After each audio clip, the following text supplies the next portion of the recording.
Welcome to Conversations with Dr. Stephen Greer. It's brought to you by the World Puja Network, and we thank them for hosting us on this program to talk about the Orion Project today. And I am joined with Dr. Ted Loder, who's Professor Emeritus at University of New Hampshire and is our science advisor for the project. And we're going to be talking about what the OrionProject.org is doing to find solutions to the energy and environmental crisis. Ted, I'd like to thank you for joining us. Oh, you're welcome, Steve. It's a pleasure to be back on. Well, just as a framework of introduction, the OrionProject.org, and you can go there and see what we're doing. The website is www.theorionproject.org, is a nonprofit that's dedicated to putting together the funding to support inventors and researchers in the area of new energy that are the true out-of-the-box solutions that we believe are going to be the big breakthroughs that will get us off of oil and gas and coal and nuclear power. And we've talked on other shows how these sort of breakthroughs have occurred over the last 100 years only to be suppressed or bought out by corporate interest or suppressed by government interest. And what we're doing is to develop a program that the public is very knowledgeable of and is done very transparently. And when these technologies are developed that can replace oil and gas rather than selling them to the highest bidder, which is what most inventors do, what we're going to do is disclose them and make them available to the masses so that it cannot be suppressed and so that the public finally gets these solutions.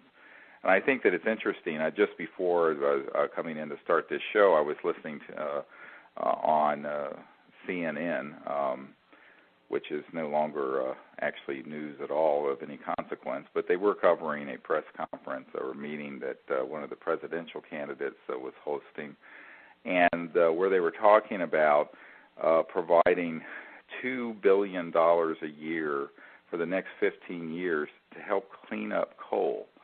Now, we're looking for $3 million total to open an R&D facility here near the University of Virginia to bring the most brilliant scientists, engineers, and knowledgeable physicists together who understand the amazing breakthroughs that have happened in the last 100 years in physics and in electromagnetic energy to come up with completely what some would call free energy electromagnetic generators, which we know have been done and are possible and in fact were demonstrated to Congress in 1908 by Stubblefield and Nikola Tesla.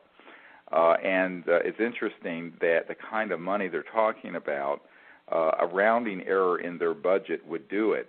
And I'm always sort of amazed to hear these presidential candidates talk and to think that they must be surrounded by people who are either part of the cabal trying to keep this information secret or are so ill-informed that they do not know the history of science of the 20th century, not 21st century, 20th century, because T. Townsend Brown had electromagnogravitic systems running in the 20s, 30s, 40s, and 50s. The Kolosky-Frost experiment that Dr. Loder has talked about before on this program had a sort of anti-gravity, if you will, system that was based on radio frequencies and silica crystals back in the late 1920s. We had Stubblefield and Tesla with an earth battery that was running Stubblefield's farm that was using resonant energy without any input of fossil fuels in 1908. And there have been these sort of breakthroughs that have existed for almost, over 100 years now.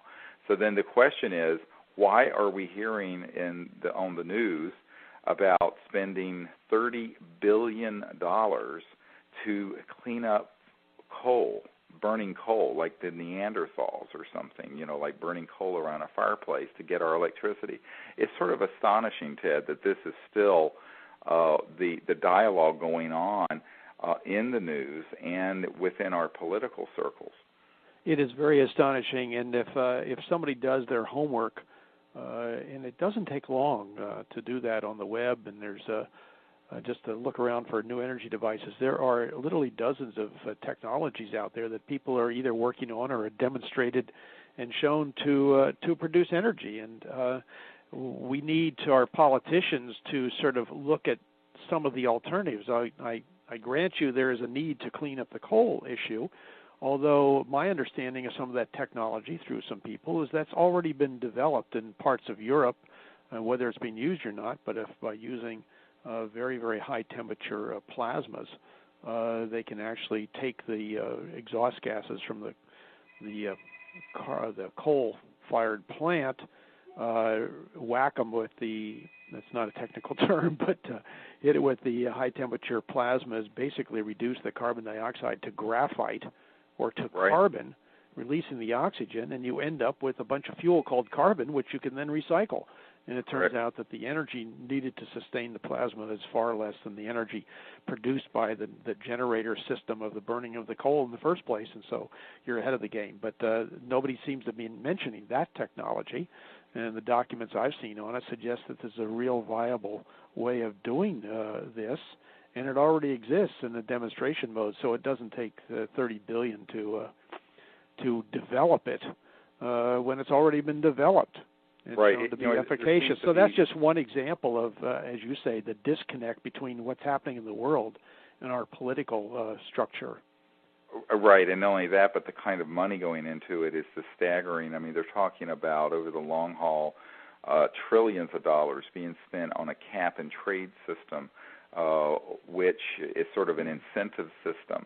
When if a fraction of that went into actual R&D, we would have the solution sitting in front of us probably in 12 to 18 months. And when we talk about solution, we're talking about not a proof of principle physics system, but something that would be robust enough, that's putting out enough kilowattage to run your home or perhaps power your car. And this is what the OrionProject.org is working on, and I would encourage people to go to the OrionProject.org and see the history. There's some very fine research papers that are linked there, and information that Dr. Loder has meticulously put together, and thank you for doing that, by the way, for the public to see. And I think that it's important for people to understand these are not urban myths. I mean, these are technologies that have existed for a very long time. One of the people on our team is a senior, he's a retired, but it was a senior 747 captain for United Airlines. And when he was a child in the 50s, he knew a man who invented specialized type carburetors for cars that were enabling cars back then, those big, heavy, tank-like clunkers that were getting, 8 and 10 and 12 miles per gallon.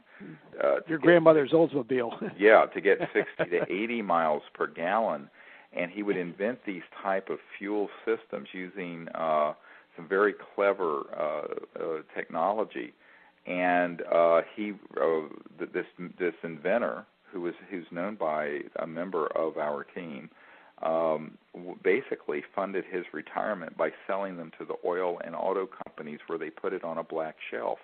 Now, this man who was entrusted with flying over the course of his career thousands or perhaps millions of people around in 747s, and before that was in the Air Force, U.S. Air Force, is no crackpot. These are true stories, and what's interesting is that you can go back and actually find in the open literature accounts of these things that have been developed and tested and then never seem to make it to the marketplace. And what we're wanting to do is start an R&D effort where we combine people who understand how to clean up existing engines, but also create brand new electromagnetic generator engines from what people call the zero-point energy field or the quantum vacuum flux field, which is the field of energy that's teeming all around us that supports the fabric and the structure of space-time, and bring that energy out into productive work. And we know that it has been done, and we know that it can be done, and we have identified through our work over the past 18 years and are wanting to put under this umbrella research and development initiative the orionproject.org, the best of them, to come up with a robust demonstrator that will prove that this can be done, and then move it on a pathway to getting it out to the public and bringing it out in a very large way so it can't be suppressed. Because of our work with the disclosureproject.org, we've been very successful. If you go to disclosureproject.org, you see what we have done. We've been able to, in the past, safely bring out the information and testimony of dozens of military and intelligence witnesses to illegally classified operations and projects, some of who have been exposed to these new energy solutions, and many of them dealing with what the public would call UFOs. But the point being that we did this without anyone being harmed, and we did it very successfully, and with literally hundreds of millions of people around the world learning about it.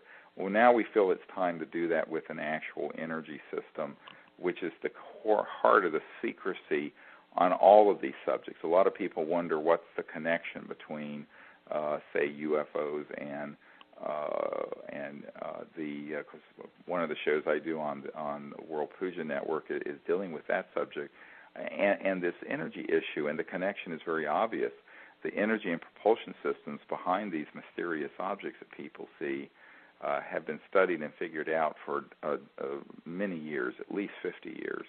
And what we have to do is say, now is the time to bring this information out to the public in a way that makes it clear that we're not going to let it go back into a black box at Lockheed Skunk Works. We're going to bring these technologies out so that every home and every vehicle is running on clean energy, so we are not using any fossil fuel or nuclear power, and that these very big centralized solutions that all the politicians are talking about are non-solutions. The real solutions lie in these innovative breakthroughs in a whole new area of physics and a whole new area of research, and that's what we're asking the public to support. We're a nonprofit, and people can make a tax-deductible donation to us and support this work. And we think that we're really, quite honestly, running out of time to do this through government bureaucracies and big corporations. We need to really do a people's Manhattan Project. I hate to use the word Manhattan Project because it's associated with a nuclear bomb, but the concept being a people's research and development effort that's a crash program that rapidly pulls together these sort of brilliant scientists that Ted and I have met and who are legitimate engineers and inventors and physicists who could be pulled together and put under one roof and consult together and come together in a collegial fashion to build up these sort of solutions that we know exist.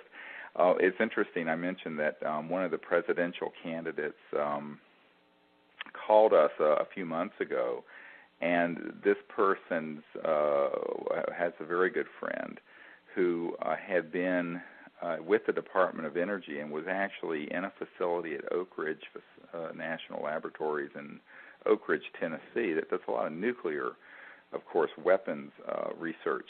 And there was a facility there that was like out of the movie Indiana Jones, where they show the Ark of the Covenant being boxed up with top secret stamped on it, rolled into this big warehouse. And it was this kind of a facility, and there were literally dozens of these free energy devices that they had confiscated or developed that were sitting on shelves there. And this person called me to tell me how right we are that these technologies have been around for 100 years and what a crime it is against humanity and against Gaia, Mother Earth, that we're still debating how to clean up coal. And let's face it, even if we clean up how to burn coal, you have to blow up mountains and dig it out of the earth and do all kinds of pollution to the streams and to the land to extract the darn stuff. And here we have these solutions sitting on the shelf. And this is not, this was no crackpot, with some. This was, this is a scientist who's very good friends with someone who has recently been, in the past year, been running for the presidency of the United States. And so, this is serious stuff, and what people have to understand is that we have to set up a strategy, and that's what we're going to talk about a lot. I was going to say that might be a very good lead into, and something to discuss is what's a strategy for bringing out these energy technologies? Because what you've said is, if I can recap one little tidbit here, sure, is that these technologies have existed for approximately 100 years, or perhaps even more, and they have come and they have gone. So the issue is, in a sense, not so much the technology, although that's obviously important, but it's taking the technology from its initial demonstration, this thing works, to bring it out so that it can actually make a difference. And so I think one of the reasons I've worked for so many years on this thing is the development of a strategy to break that dam, that deadlock on the secrecy surrounding these things, and the use of the patent laws and everything else. So maybe that's a good time to talk about our strategy. Well, it is, and because you have a nexus of strategic challenges to making this happen. If John Q. scientists developed a better mousetrap that's sitting at a laboratory in some place in the United States or Europe or anywhere else on the planet, the thought often is that, well, all he has to do is let it be known he has this thing, and the world will beat a path to his door, and it'll be welcomed with open arms. Unfortunately, Murder Incorporated beats a path to his door first, and I hate to sound a little ominous here, but basically your big interests that want to suppress this stuff beats a path to the door first, and either offers an enormous amount of money to buy the technology out, and if that doesn't work, then the threats start happening. And this is not something that we're theoretically discussing here. This is what we know has happened. We know it happened to Colonel Brown, who's one of our witnesses in disclosureproject.org, and you can see his testimony where he had a system that would clean up the emissions and increase the miles per gallon on cars, and his system was, he was threatened, he had bomb threats, and his stuff was stolen. And we know from other people that they have simply had their technology bought out. In fact, as recently as a couple of months ago, there was an article at the JerusalemPost.com about an inventor in Israel that had invented a hydrogen-type system. And one of the big oil companies had approached him and offered tens of millions of dollars to buy him out. And it was quite clear to this scientist that this was going to then be put on a black shelf. And he refused to. And he's continued to do his research. But most people, when they're offered $30 million or $50 million or a couple $100 million, they think, wow, I'm set for life, I'm going to sell out. And the other thing is that most people who are working with a small team will, when they're threatened, also say, well, look, there's a carrot being offered to me of a lot of money, and there's this stick being waved at me. Which one am I going to take? And they end up taking the carrot. Now, that dynamic has been going on for 100 years, and it's time that we, the people, come together and say, look, we are ready for a new world. We're ready for a world free of pollution, free of poverty, where we can then evolve as an enlightened species on this planet without fighting over resources, and get together as a group and do this. And the OrionProject.org is a vehicle to support that, not only in terms of the research and development contributions, and again, we have about a $3 million, little over $3 million budget to put these initial research scientists together to come up with this.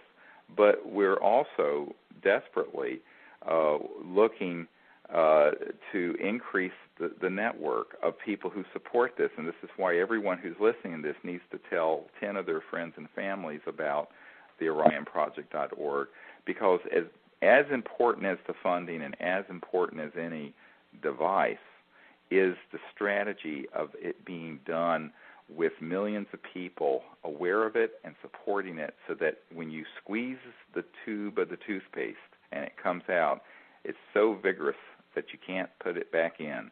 And what we want to do is disclose these technologies Once we identify one that is strong enough and worthy enough of this sort of large public disclosure, and put together a team of world leaders, lay people, and the public who will get behind it. And our leadership, everyone involved with the OrionProject.org and the Disclosure Project, are dedicated to doing this in a way that no amount of funding offers, no amount of money, and no amount of threats will deter us. And the reason we know that we will go the distance is that we've had those sort of inducements made to us already to keep quiet about what we did with DisclosureProject.org. I mean, I was personally offered a multi-billion-dollar fund if I were to just be quiet and not talk about these things back in 1992. The head of Army Intelligence offered me such a position, and I said no. And, of course, there were threats that they didn't deter us. And we think that we can do this. I don't think that it's at all going to be difficult to do if we stand together. And it's the whole United We Stand issue then, that we have to get lots of people involved with this. And we need to realize that through the 18 years of work that we've done with the Disclosure Project and the network we've built, there are some really substantive people in society that are very, very supportive of this sort of technology coming out. They're waiting to see what exactly the technology will look like. But what we have developed is a strategic team of people who support this and who are protecting it and, frankly, are watching our backs. And so we have very, very good people inside, I hate to use the word, these special interests who support this technology coming out. And yet they're not going to fund it. They're not going to do it. They're going to sit there and be sure that we're not harmed. The other part of the strategy is that there are a lot of people on our team who have excellent contacts with various strata of society, whether it be people in the media, people in Hollywood, people in Washington, that as soon as we have one of these systems working, they're going to be pulled into a salon and they're going to see it. And then we're going to get them behind it very, very quickly.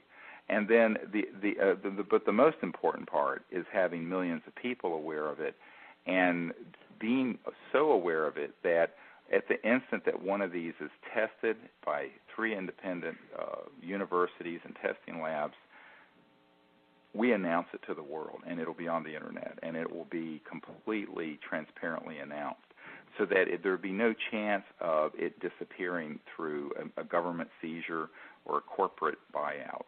And this is really important. Most people try to keep a breakthrough like this very secretive. And our approach is to, rather than play with secrecy, which you cannot win the game of secrecy, you do it in a put it out in the light, and you put it out in the light in a massive way and very, very quickly, which we're certainly capable of doing. So that strategy keeps it from being able to be suppressed, because imagine if, Joe Sixpack, who's now spending $100 to fill up his F-150 pickup truck, realized that he could have a power plant in that truck that would be zero emissions and cost him $0 to fill up, because it would not be using any fossil fuels. He'd want that. He would absolutely want that. So everyone on the planet, not just the environmentalists and the progressive people, would want it. So what we realized a long time ago is that the public, and that is 99.9% of the world's population, will support this type of technology once it's there sitting in front of them. The big issue is, how do we go from the level of R&D that exists today, where people have tried to do these things in their basements and garages and in laboratories as isolated teams, to this robust demonstrator that is significant enough that you would be able to say, look, this is going to really run my home or run my car. That's what the Orion Project wants to begin to be able to put together, because that's what's going to then crystallize all of these networks that we've identified. Yeah, those networks are so critical, and I'd like to pop in here with just sure. review of something you said to make sure people understand it. One of the mistakes that we've observed, you and I and others, over the last number of years dealing with inventors, is that they will often attempt to announce their inventions to the world before, and I'm emphasizing before, it is either really working or totally before it's been independently tested. Correct. And one of the criterion part of our strategy is to, first of all, make sure that it has been independently tested, and so that it can't come back and bite you. And the second that happens is to announce it to the world, so there's a backup, if you will, with experts behind you saying this has been tested and it's real.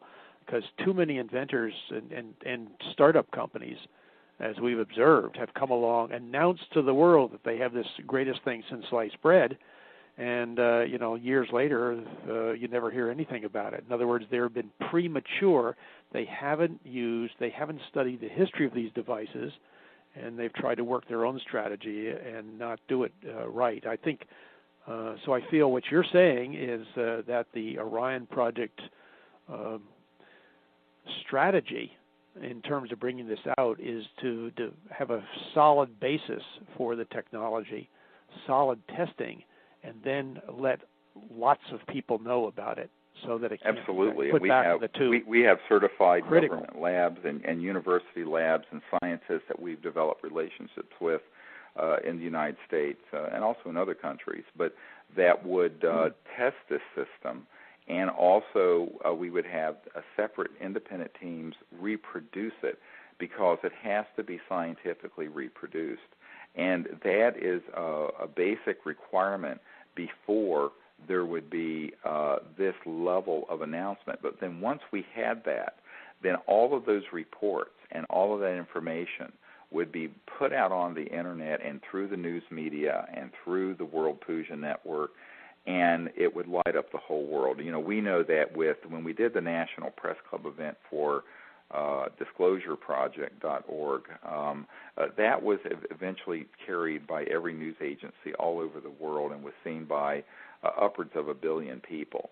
And we know that this announcement would be bigger than that. This would be more than the World Soccer Cup. And so what we want to be sure is that we have all our ducks lined up in a row properly, and our P's and Q's and the I's are dotted and all that, because we know that there will be enormous scrutiny on such a system.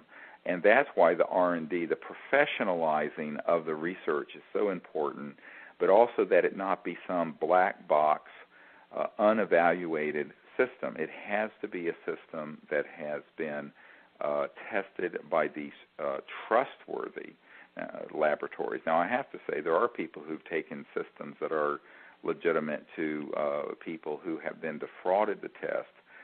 This happened with cold fusion at MIT, by the way. And that's our correct. good friend Gene Malov bore witness. Dr. Malov was there when it happened, and they actually changed the numbers of the experimental data to defraud Congress and the public on that. So we know that you have to be very careful, and that's the other thing. You can't just go into any place willy-nilly. You have to identify prestigious scientists at legitimate laboratories and facilities and universities, but also honest ones. And just because it's prestigious doesn't mean it's honest. And this is another big issue, a strategic consideration that we could take over an hour to discuss, but we won't. And is that the vetting and the deep background research that has to happen on everyone you're working with to see if they're really who they say they are. And this is something that the public is very, I hate to use the word naive, but trusting about. They think an authority figure, because they're a scientist at Harvard, is actually doing the bidding of scientific truth. Well, let me give you an example. There was a guy named Dr. Menzel back in the 60s who was the Harvard astronomer and astrophysicist who was the chief debunker of UFOs and didn't care how much evidence there was for them, kept coming out with these pronouncements and scientific analyses saying it was whatever, swamp gas or a... Was he the swamp gas guy? I can't remember. The swamp gas guy was J. Allen Hynek, who was right, the Air Force, who later recanted the fact that he worked for the Air Force doing this. And Dr. J. Allen Hynek admitted that he was doing a hatchet job.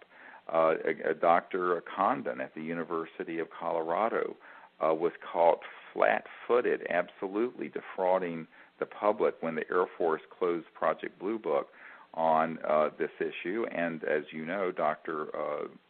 Robert Woods, who's one of our Disclosure Project witnesses, who was a senior scientist trained at Cornell, who worked for McDonnell Douglas and knew Mr. McDonald of McDonnell Douglas, was on that committee. And he was, when he brought up the data that proved that these objects were real, Dr. Condon tried to get him fired and went to Old Man McDonald himself, and then later put out a report and defrauded.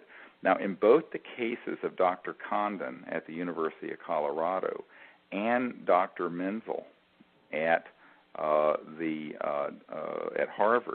I later, after I personally briefed President Clinton's sitting CIA director, got documents from the CIA through a FOIA request that we did that name both of these men as being on the payroll of the Central Intelligence Agency.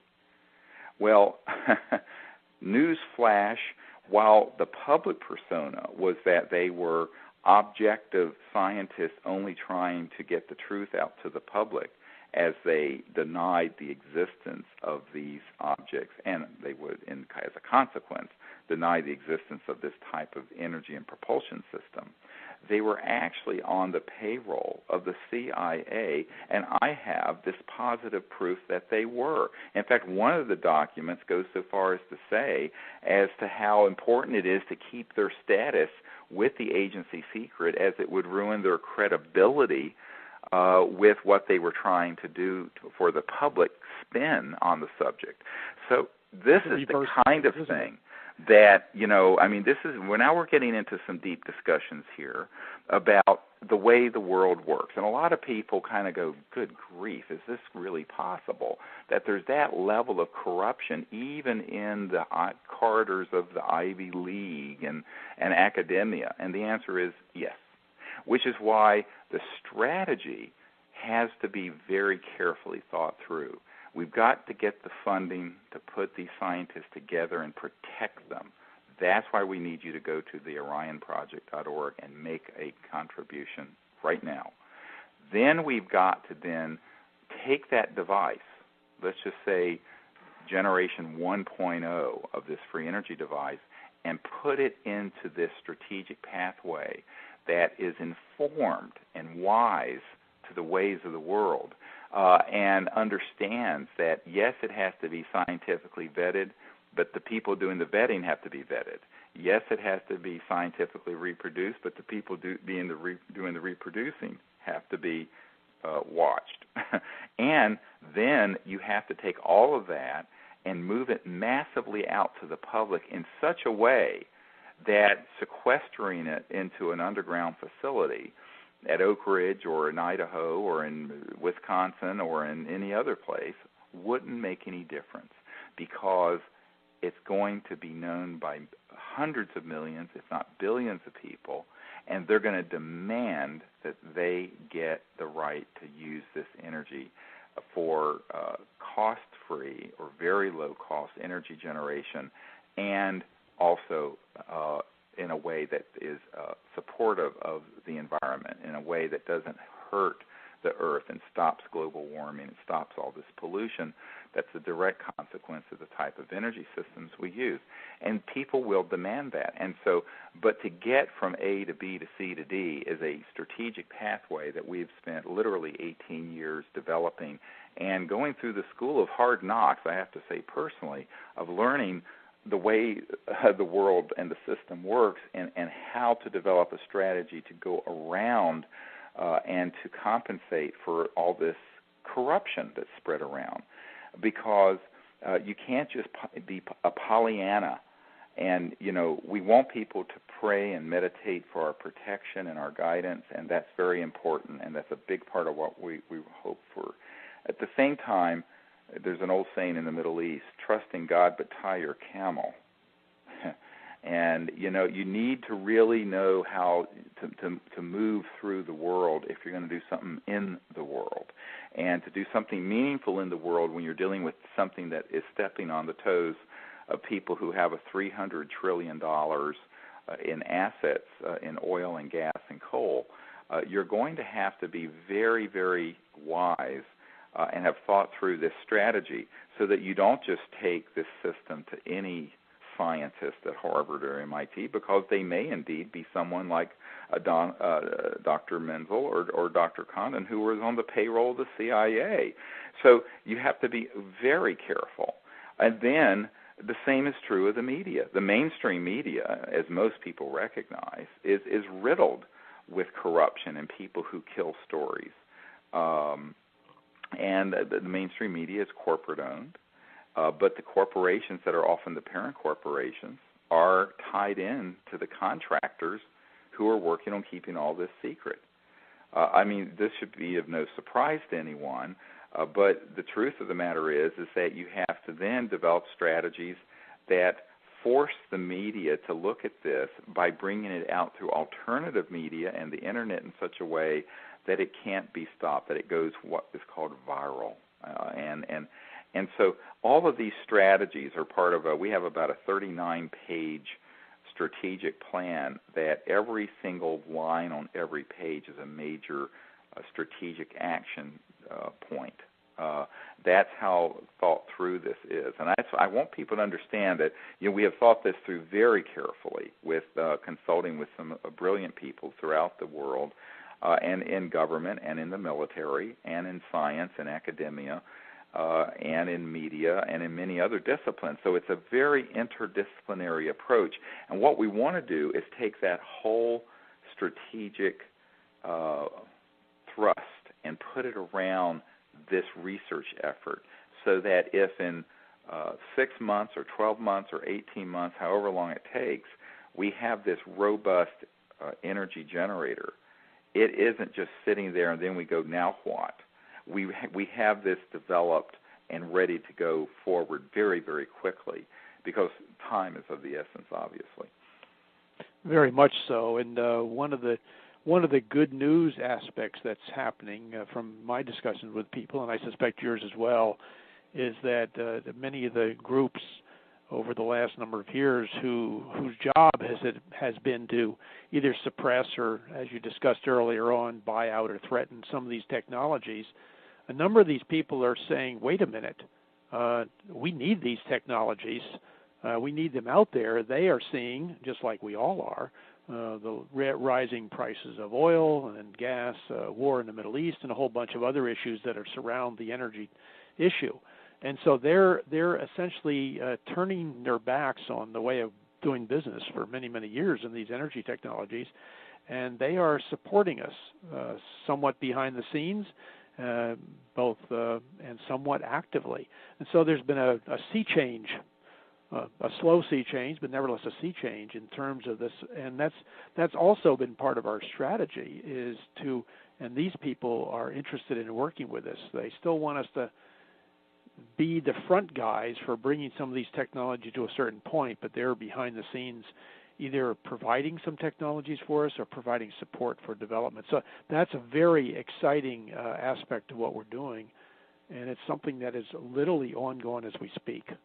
Right, and in fact, I have to say that some of these people are of such stature in the world and are in such senior positions in the world, and people say, well, why don't they just write the $3 million check? It's because they don't want to stick their necks out that far. They want to play the role of being behind the scenes and playing other roles. What we need to see is the public supporting the research. And what these guys are doing behind the scenes, though, is you can't put a price tag on it because, number one, they're providing strategic security for us, where basically correct. to put not to be too blunt, but I'm alive today because these guys are watching my back. Let me just put the cards on the table. The other part of it is that when I first went to go brief the President Clinton, CIA director, on these issues in December of 1993, that's 14 and a half years ago, I personally was told by two separate people who were inside this committee or cabal or whatever you want to call it, that about a third of them supported what I was recommending at that time, and that was the disclosure of all this information, the bringing out of the sciences and the technologies, and the transformation of our civilization to a sustainable and peaceful civilization that has these technologies as the engine running them rather than the very destructive oil and gas and nuclear power. And now I'm told that that number is 60 or 70% of that committee or cabal. So we've made enormous strides behind the scenes. Now, there's a very dangerous and ruthless 30% or so that I'm sure would like to see us go away. But these others are providing the checks and balances to provide, I hate to use the word Mexican standoff, but sort of a window, an opening. And I'm trying to emphasize here as honestly as I can the importance of this window that's open for us to move through because we're being protected. We have enormous consultancy inside these groups who can help us and are helping us. But the public need to get behind this and provide the funding so that we can actually open a facility where these brilliant scientists can work together and also where we can fly in periodically some of these scientists, some of whom are still under contract with the government or corporations, but who are willing to help us develop these things. Now, this is an expensive proposition. You're not going to do this out of the boot of your car for a couple $1,000s. This is why we have a $3.1 million budget initially for this 12 to 18-month initial research effort.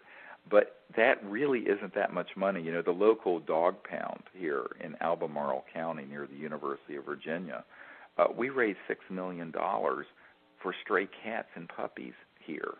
Now, for crying out loud, and this is one rural county in America, don't tell me that we can't raise half of that to develop a facility that can come up with the solutions for energy.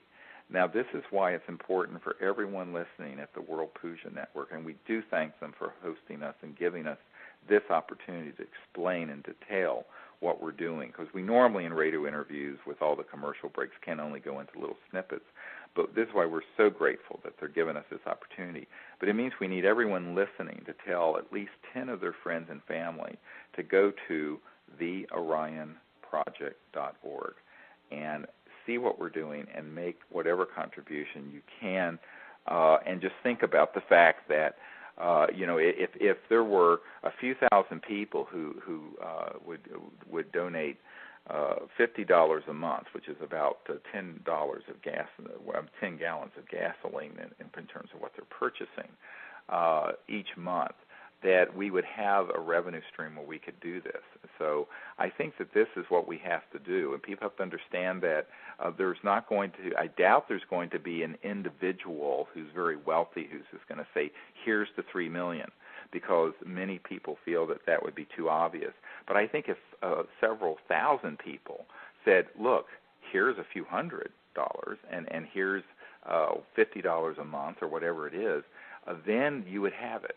So it's about people realizing that this is real. They can read the materials at theorionproject.org and look at the amazing research that's been done in the past. And in this sense, we're standing on the shoulders of scientific giants, people like Nikola Tesla and T. Townsend Brown and others. And the people we're working with today are the folks who've taken their research and brought it even further along, and who, if we had the funding, could work together in a project, both as consultants but as engineers working full-time to build up these systems, and also so that we could then have the sort of the consultancy for materials. You know, a lot of these inventors get 80% of the way done, and then they don't know a certain area of optical switching, or they don't know a certain area of materials, what kind of material is needed for a specific application. You have to have an interdisciplinary team and the funding to do this, and it's a very modest request given the promise and the benefit that would accrue to the world. And Ted and I have been working on this for many years, pro bono and without compensation, and are happy to do it. It's our life's passion.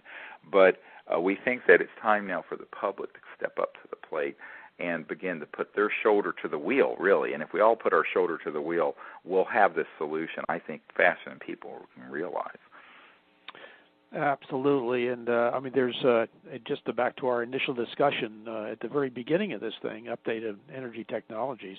There are a number of technologies that we're working on that we at this point can't talk about because of the inventor's attitude or toward it, or it's premature to mention it publicly.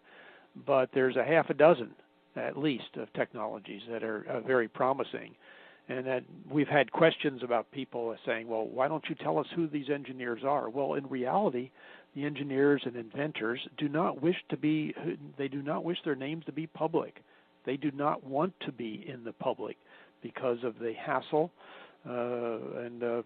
they might get or they have gotten in the past. So they're very reluctant to come out of the closet on these technologies, but they're very willing to work with us. So that's a very exciting aspect of what we're doing right now. Right. Yeah, you may want to talk for a minute about updating folks on this one pulsed motor that's going forward. Well, we had the initial work with our team. That's one of those perfect examples of the TOPS, the Orion Project's role in bringing together one inventor with another one who was having trouble with some of the electronics, although the mechanics were superbly done. It's on the top website, actually, at the present. And they did so we got an electronics guy together with the other inventor, and they did some experiments and found an initial test. They did a little test, and they found that they could take the battery that was initially starting this thing moving, they could take it offline, and the whole system sped up. And the problem was they weren't expecting this so soon, or they weren't expecting this at this time in their experiments, and ended up blowing out a number of the circuits and the transistors or field effect transistors, FETs, and what have you that they were working with. So they had to go back and re-engineer a way to protect these things, and so they could redo the experiment. And but that was a very promising thing, and it's happening as we speak. They've re-engineered some of the circuitry with protection capabilities in the circuitry, and with extra spares and everything else, and they're presently continuing the experiments. So that's a very ongoing, very active set of experiments. Again, but that was a microcosm, if you will, or one example.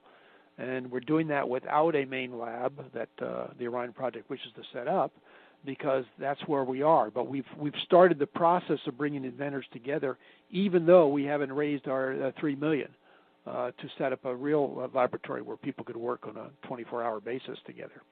Yeah, and imagine so we're moving ahead on that's right. We're moving ahead with that, and also some other initiatives. But imagine what we could do if we could have these people working all the time, full time on this. In terms of time frames collapsing and getting things done exponentially more quickly, but also solving these sort of problems on site with on-site expertise. Instead of it being a month, it might be a couple days.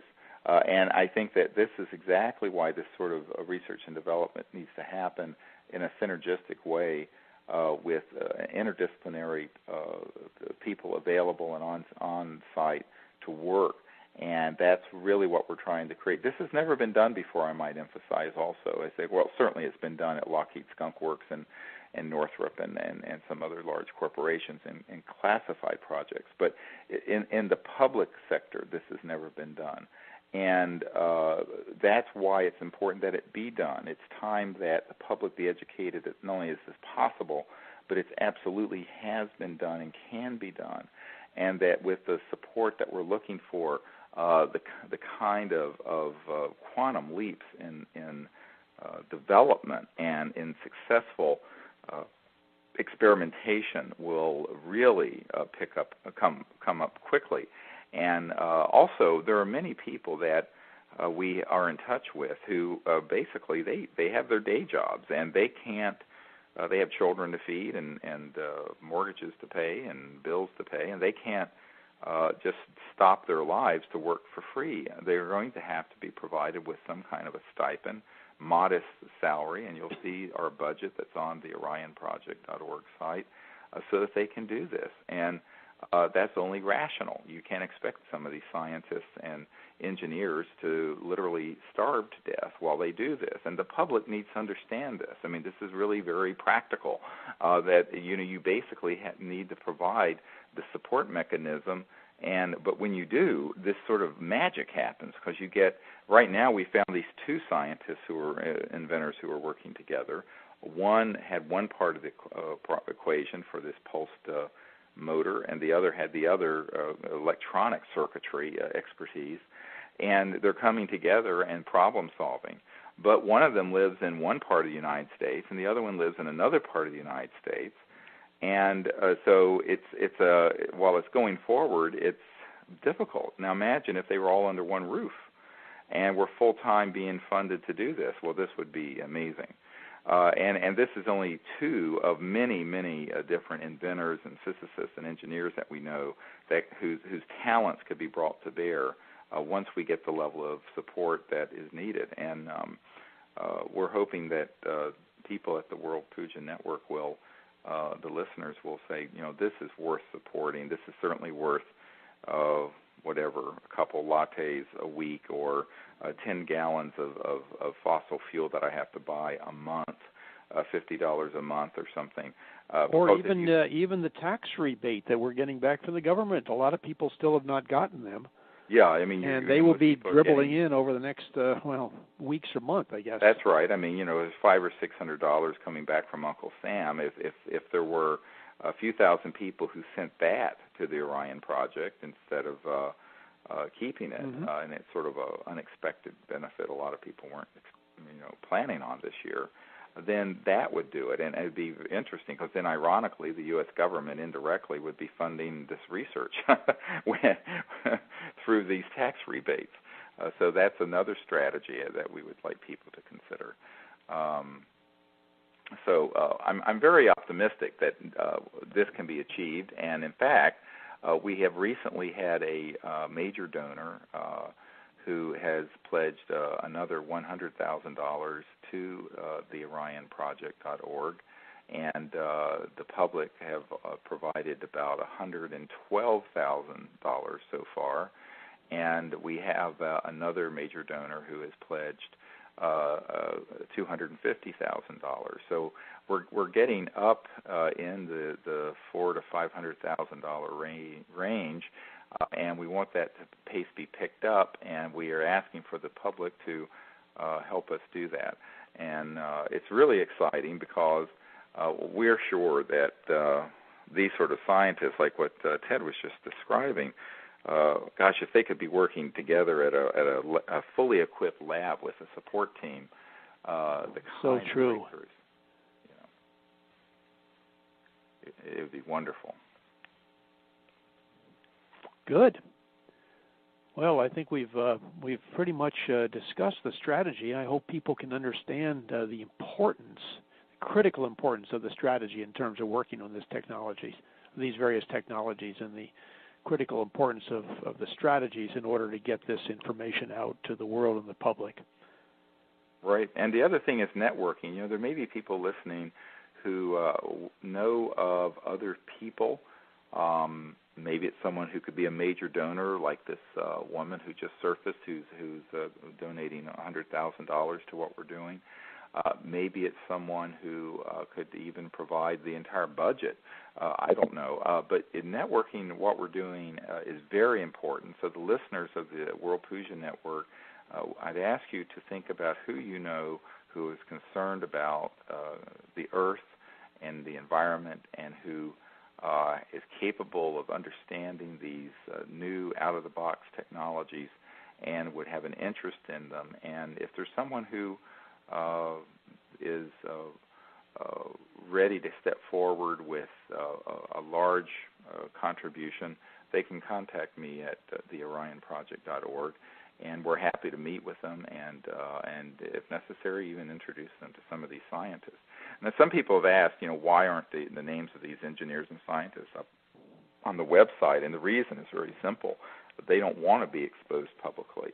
In fact, one of the hardest things that we've had to face is getting spokespeople who want to step forward and do this because of the level of either fear or ridicule or just not wanting to be bothered by the public. So, and I think that people have to understand that a lot of these scientists and engineers, they have had experiences in the past that have been either intimidating or frightening, and they're reluctant to be publicly exposed. However, it doesn't mean that, if there was someone who had the ability to really fund all the needs of the Orion Project, we can certainly get them together and do that in a very careful way. And it'd be a matter of then discussing it with these scientists about coming together for a meeting with such a benefactor.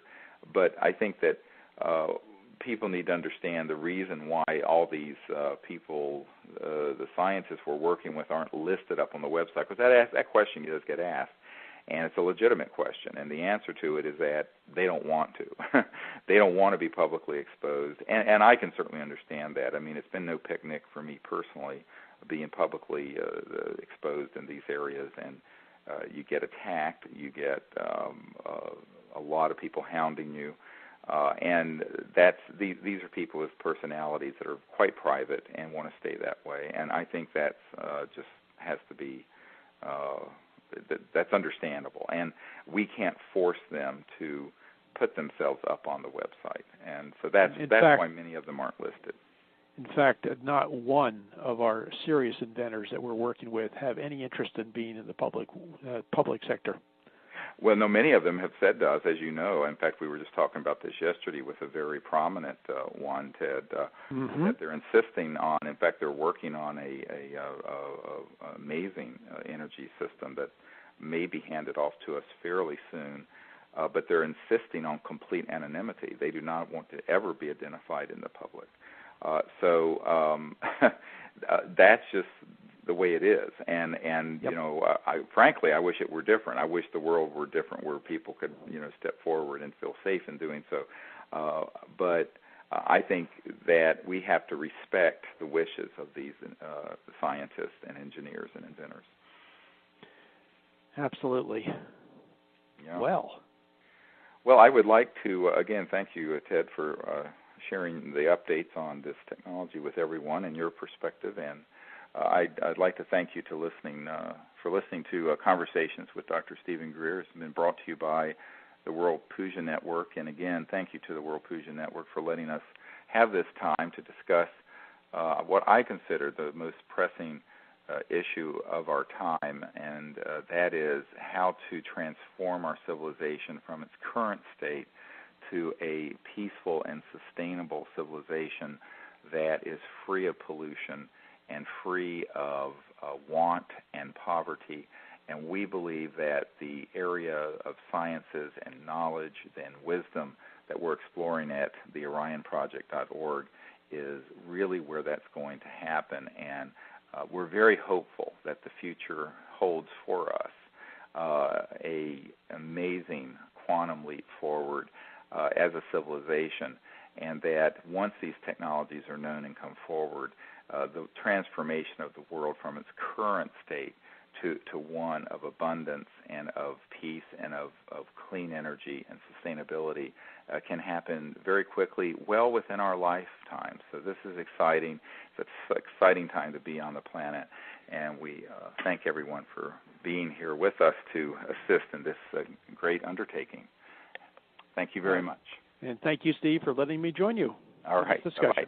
Yep. Good night.